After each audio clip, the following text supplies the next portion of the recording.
ലോകം പോലും വിറച്ചു നിൽക്കുമ്പോൾ എന്ത് ചെയ്യണമെന്നറിയാതെ പകച്ചു നിൽക്കുന്ന സാഹചര്യത്തിൽ കരുത്തോടുകൂടി തലയെടുപ്പോടുകൂടി ഇന്ത്യ മുൻപന്തിയിലേക്ക് വരുന്നു. ഇതുതന്നെയാണ് ഇന്ത്യയുടെ പവറെന്ന് ലോകരാജ്യങ്ങൾ ആവർത്തിച്ചു പറയുന്നു. പശ്ചിമേഷ്യൻ സംഘർഷം, ഒരു ഭാഗത്ത് അമേരിക്കയും ഇസ്രയേലും, മറുഭാഗത്ത് ഇറാനും. ഈ സംഘർഷത്തിൽ ഇടപെടാനോ ഇതിൽ കൂട്ടുകൂടാനോ തയ്യാറാകാതെ മറ്റു രാജ്യങ്ങൾ പകച്ചു നിൽക്കുമ്പോഴാണ് ഇറാൻ ബോംബിട്ട് തകർക്കുമെന്ന് പറഞ്ഞ ഹോർമുസ് കടലിടുക്കിലൂടെ ആരും പ്രതീക്ഷിക്കാത്ത ആ സർപ്രൈസ് ഇന്ത്യ നടത്തിയിരിക്കുന്നത്. ഒന്നല്ല, ഒന്നിലധികം തവണ കടുത്ത പ്രതിസന്ധി നിലനിൽക്കുന്ന സാഹചര്യത്തിലും നയതന്ത്ര നീക്കങ്ങളിലൂടെ സജീവമായി തന്നെ കേന്ദ്രം ഇടപെട്ടുകൊണ്ട് കപ്പലുകളുടെ ഒരു പ്രളയം തന്നെ അവിടെ സംഭവിക്കുന്നു. നിരനിരയായി കപ്പലുകൾ ഇന്ത്യ ലക്ഷ്യമാക്കി പാഞ്ഞെടുക്കുന്നു. ഇതുതന്നെയാണ് ഇന്ത്യയുടെ പവർ. സംഘർഷം രൂക്ഷമാകുന്ന സാഹചര്യത്തിൽ പോലും സഹകരണത്തിലൂടെയും നയതന്ത്രത്തിലൂടെയും പ്രതിനിധികളെ കൈകാര്യം ചെയ്യാൻ കഴിയുമെന്ന് വീണ്ടും ഒന്നുകൂടി തെളിയിക്കുന്നു ഇന്ത്യ. ഹോർമുസ് കടലിടുക്ക് തന്നെയാണ് അതിന് സാക്ഷിയായിരിക്കുന്നത്. ഇന്ത്യയും ഇറാനും തമ്മിലുള്ള തന്ത്രപരമായ ബന്ധം ഈ പ്രതിസന്ധി ഘട്ടത്തിൽ കൂടുതൽ ശക്തമായി തന്നെ തെളിയുന്നു. പ്രധാനമന്ത്രി നരേന്ദ്രമോദിയും ഇറാൻ പ്രസിഡന്റ് മസൂദ് പെസഷ്കിയാനും തമ്മിലുള്ള ഫോൺ സംഭാഷണങ്ങൾ, ഇതിന് പിന്നാലെ ഇന്ത്യൻ കപ്പലുകൾക്ക് സുരക്ഷിതമായി കടന്നുപോകാൻ വഴിയൊരുക്കുന്നു, അകമ്പടി സേവിക്കുന്നു ഇറാൻ. പ്രത്യേക ഒരു ഇടനാഴി തന്നെ ഇന്ത്യക്ക് വേണ്ടി സൃഷ്ടിക്കാൻ ഈ സംഘർഷ സാഹചര്യത്തിലും പ്രതിസന്ധി ഘട്ടത്തിലും ഇറാൻ തയ്യാറാകുന്നു. ഇരു രാജ്യങ്ങളുടെയും പരസ്പര വിശ്വാസത്തിന്റെയും സഹകരണ മനോഭാവത്തിന്റെയും തെളിവായി തന്നെയാണ് ഇതിനെ ലോകം നോക്കിക്കാണുന്നത്. ഹോർമുസ് കടലിടുക്ക് കടക്കാനൊരുങ്ങി 2 ഇന്ത്യൻ കപ്പലുകൾ കൂടി ഇപ്പോഴവിടെ കാത്തു നിൽക്കുന്നു. പൈൻ ഗ്യാസ്, ജഗ് വസന്ത് എന്നീ LPG കപ്പലുകളാണ് ഹോർമുസ് കടക്കാൻ കാത്തിരിക്കുന്നത്. ഈ 2 കപ്പലുകളും നിലവിൽ UAE ഷാർജയ്ക്ക് സമീപമാണ് നങ്കൂരമിട്ടിരിക്കുന്നത്.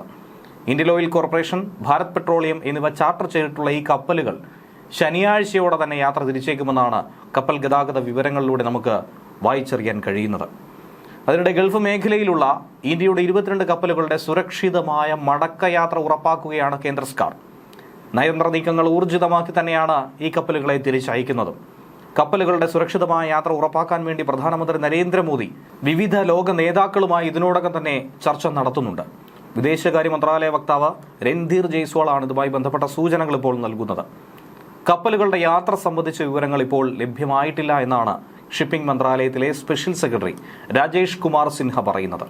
ഹോർമുസ് കടലിടുക്കിലെ പ്രതിസന്ധി ആഗോള എണ്ണവാതക വിലയിൽ വലിയ വർധനവിനും അന്താരാഷ്ട്ര തലത്തിൽ വലിയ ഊർജ്ജ പ്രതിസന്ധിക്കും കാരണമായ ഘട്ടത്തിൽ കൂടിയാണ് ഇന്ത്യ ഫലപ്രദമായി ഇടപെട്ടുകൊണ്ട് നമ്മുടെ രാജ്യത്തെ ജനങ്ങൾക്ക് വേണ്ടിയും ലോക നന്മയ്ക്ക് വേണ്ടിയും ഇത്തരം ഇടപെടലുകൾ നടത്തി പോരുന്നത്. ഹോർമുസ് കടലിടുക്കെന്ന് പറയുമ്പോൾ ഏവർക്കും അറിയാവുന്നതാണ്, ലോകത്തിലെ തന്നെ ഏറ്റവും നിർണായകമായ സമുദ്ര പാതകൾ ഒന്നു തന്നെയാണ്. ആഗോള എണ്ണ വിതരണത്തിന്റെ വലിയൊരു പങ്ക് വഹിക്കുന്നതും ഈ ഇടനാഴി തന്നെയാണ്. അതുകൊണ്ട് ഈ പ്രദേശത്ത് ഏത് തരത്തിലുള്ള സംഘർഷമുണ്ടായാലും അസ്വസ്ഥതകൾ ഉണ്ടായാലും അത് ആഗോള സമ്പദ് വ്യവസ്ഥയെ പോലും ബാധിക്കും. ഈ സാഹചര്യത്തിൽ ഇന്ത്യൻ കപ്പലുകൾക്ക് സുരക്ഷിതമായ പാത ഒരുക്കാൻ ഇറാൻ തന്നെ മുന്നോട്ട് വരുന്നു. പ്രാദേശിക സ്ഥിരതയ്ക്കും ആഗോള ഊർജ്ജ സുരക്ഷയ്ക്കുമായി ഒരു നിർണായക ഇടപെടൽ തന്നെയാണ് ഇവിടെ സംഭവിക്കുന്നത്. ഏകദേശം 22 ഇന്ത്യൻ കപ്പലുകൾക്ക് സുരക്ഷിതമായി കടന്നുപോകാനുള്ള അനുമതി നൽകാനുള്ള റിപ്പോർട്ടുകളാണ്, നീക്കങ്ങളാണ് ഇപ്പോൾ പുരോഗമിക്കുന്നത്. ഇന്ത്യയുടെ ഊർജ്ജ ആവശ്യങ്ങൾ നിറവേറ്റാൻ ഈ കപ്പലുകൾ വലിയ പങ്ക് വഹിക്കുമെന്ന കാര്യത്തിൽ സംശയമില്ല.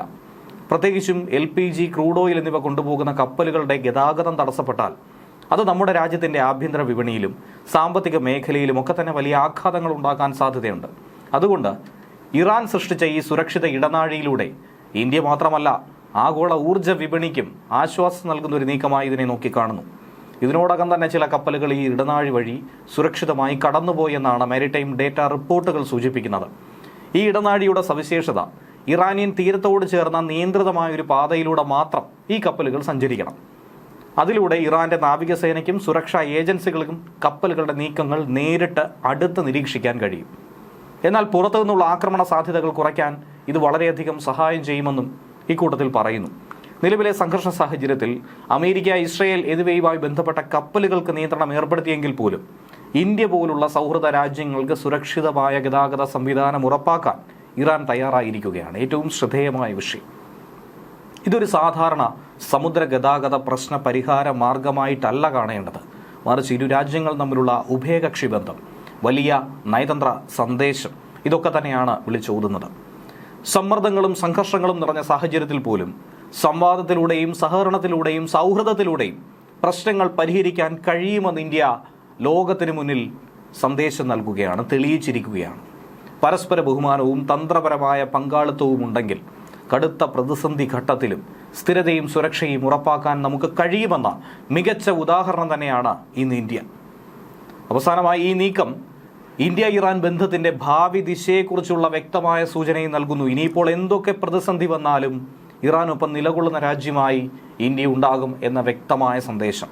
ഊർജ്ജ സുരക്ഷ, സമുദ്ര ഗതാഗതം, പ്രാദേശിക സ്ഥിരത എന്നിവയിൽ ഇരു രാജ്യങ്ങളും ഒരുമിച്ച് പ്രവർത്തിക്കാൻ തയ്യാറാണെന്നുള്ളത് ഇത് ലോകത്തോട് വിളിച്ചോതുന്നു. ആഗോള രാഷ്ട്രീയത്തിൽ സംഘർഷങ്ങൾ ഉണ്ടാകുന്ന ഘട്ടത്തിൽ ഇന്ത്യ ഇത്തരത്തിലുള്ള പരോക്ഷമായ സൂചനകൾ പലപ്പോഴും നൽകാറുണ്ട്. ഈ സൂചനകളൊക്കെ തന്നെ വലിയൊരു സൂചകം കൂടിയാണ്. സഹകരണം തന്നെയാണ് ഏറ്റവും ശക്തമായ ആയുധമെന്ന് ഏറ്റവും ഒടുവിലത്തെ ഈ സംഭവവും സൂചിപ്പിക്കുകയാണ്. ഹോർമുസ് കടലിടുക്കിലെ ഈ പുതിയ ഇടനാഴി ചരിത്രത്തിൽ തന്നെ രേഖപ്പെടുത്തുന്ന സംഭവവികാസമായി ഇതിനെ വിലയിരുത്താം. അമേരിക്കയും ഇസ്രയേലും ഇറാനെതിരെ നടത്തിയ സൈനിക നീക്കത്തിൽ ഇറാന്റെ പരമോന്നത നേതാവ് ആയത്തുള്ള അലി ഖമനേയി കൊല്ലപ്പെട്ടതിനെ തുടർന്ന് തന്നെയാണ് ഈ മേഖലയിൽ ഇത്രയധികം സംഘർഷം വഷളായതും ശക്തമായതും. ഇതിന് തിരിച്ചടിയായി അമേരിക്കൻ സൈനിക താവളങ്ങളുള്ള ഗൾഫ് രാജ്യങ്ങളെ ഇറാൻ ആക്രമിച്ചു. ഹോർമുസ് കടലിടുക്കിലാകട്ടെ ഉപരോധം ഏർപ്പെടുത്തി. എന്നാൽ തങ്ങളുടെ ശത്രുക്കൾക്കും അവരുടെ സഖ്യകക്ഷികൾക്കും മാത്രമേ ഈ പാത അടച്ചിട്ടുള്ളൂവെന്നും മറ്റുള്ളവർക്ക് യാത്ര ചെയ്യാമെന്നും പിന്നീട് ഇറാൻ വിദേശകാര്യമന്ത്രി അബ്ബാസ് അരാഗ്ചി വ്യക്തമാക്കുകയും ചെയ്തു. ഇതിന്റെ ഭാഗമായി കഴിഞ്ഞ ആഴ്ച മുതൽ ഇന്ത്യയുടെ ശിവാലിക്, നന്ദാദേവി എന്നീ കപ്പലുകൾക്ക് കടലിടുക്ക് കടക്കാനുള്ള അനുമതി ഇറാൻ നൽകി.